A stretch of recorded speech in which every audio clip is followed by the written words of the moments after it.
All right, folks in Rockingham County that are watching Star News, you need to pay attention because election's coming up March the 5th for county commissioner, and we're very honored to have Don Powell with us. He tells me he's been doing it for 3 years. Yes, sir. That's correct. What have you learned in those 3 years?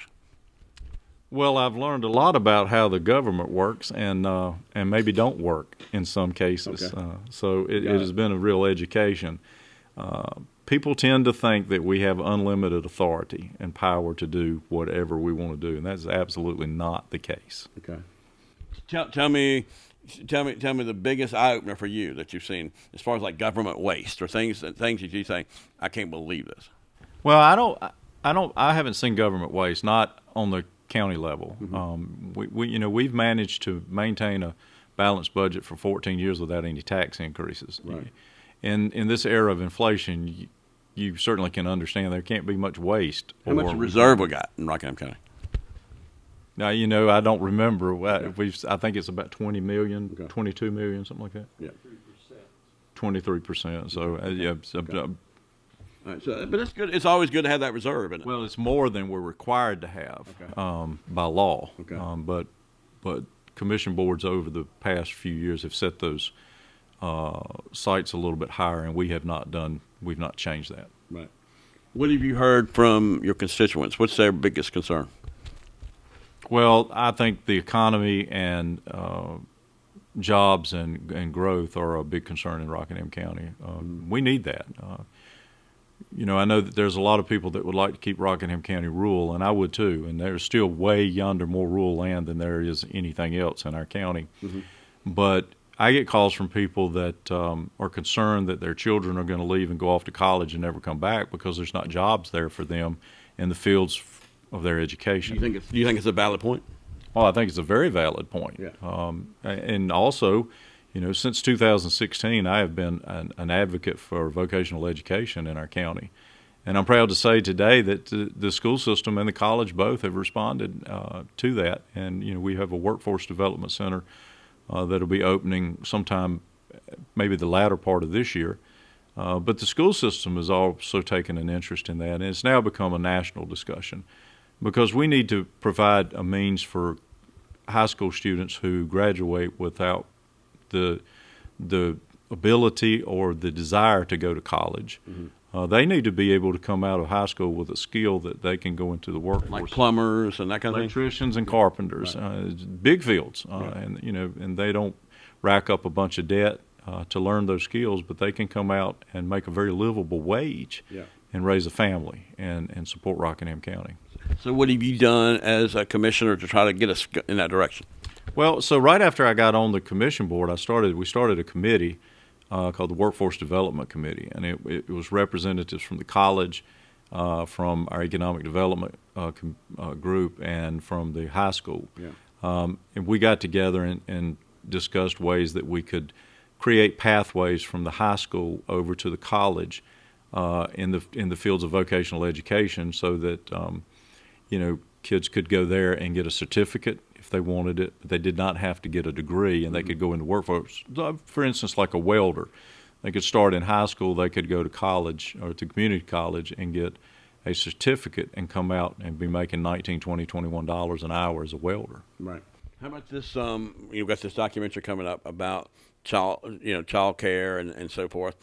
I mean, they call it a crisis, and that might be. Do you think it's a crisis in Rockingham County? Well, I think it's a crisis pretty much across the nation. Yeah. The problem is that child care facilities have to make a profit, mm-hmm. and in our area, the wages are such that people can't pay what's needed to be paid for them to make a profit. So mm-hmm. if you can't make a profit, they're going to go out of business. Mm-hmm. But one thing I will say is that we can teach folks in high school, particularly single mothers. I think that's the ones that it hits quite hard, mm-hmm. as a single mother that's trying to make it on her own.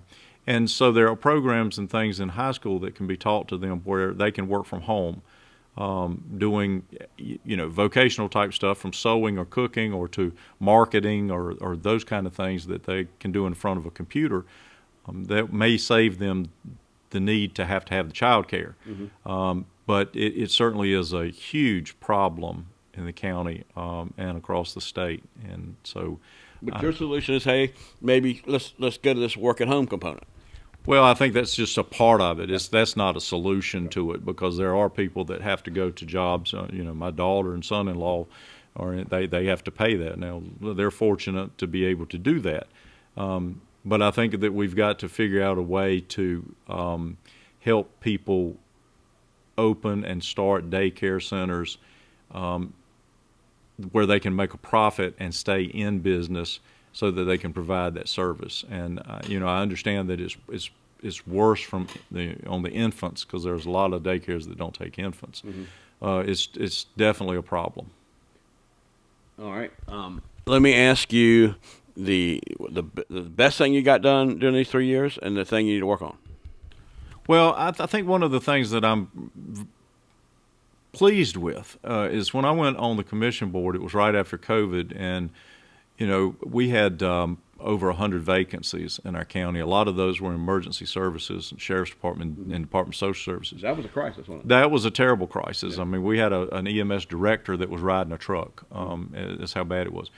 We started working on our pay scale and the classifications, and we changed some of that stuff, and then we gave substantial raises, cost of living raises along with merit raises. And today, I'm proud to say that we went from over 100 vacancies to down to about 20 as of today. Yeah. So we have been responsive to the needs of the community, making sure that we can provide the services that the citizens want, and pay the people, what they need to be paid. And we've done that by keeping up with the pay rates around the surrounding counties where we were losing people.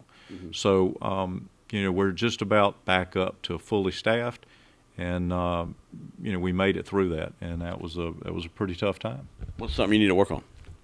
Well, we need to continue to work on economic development. I mean, we're not there yet. We've created about 1,500 jobs in the last 4 or 5 years, and we've added about $1 billion to our tax base, which helps offset the cost of us doing business. And to that, let me just say that we've not had a tax increase in 14 years. Now, inflation is just as tough on the county as it is on your home budget. Mm-hmm. But we've been able to add enough development in the county and add enough to our tax base that we've been able to offset that with creative ways in saving money and spending money. So we've done the best that I feel like we can possibly do with the tax rate. But unless we grow the county in the future, we may not be able to keep pace with that. Right. Don Powell, not a hard name to remember. Don Powell. Yeah, that's not a hard name to remember, so when they vote, that's pretty easy to remember. Absolutely, and I certainly would appreciate your vote on March the 5th so that we can continue the good things that we've got going on in the county. All right, March 5th, and of course you can early vote in 4 different locations, I learned. So go find out and go vote. Do your constitutional right for everybody. You can't complain if you don't vote.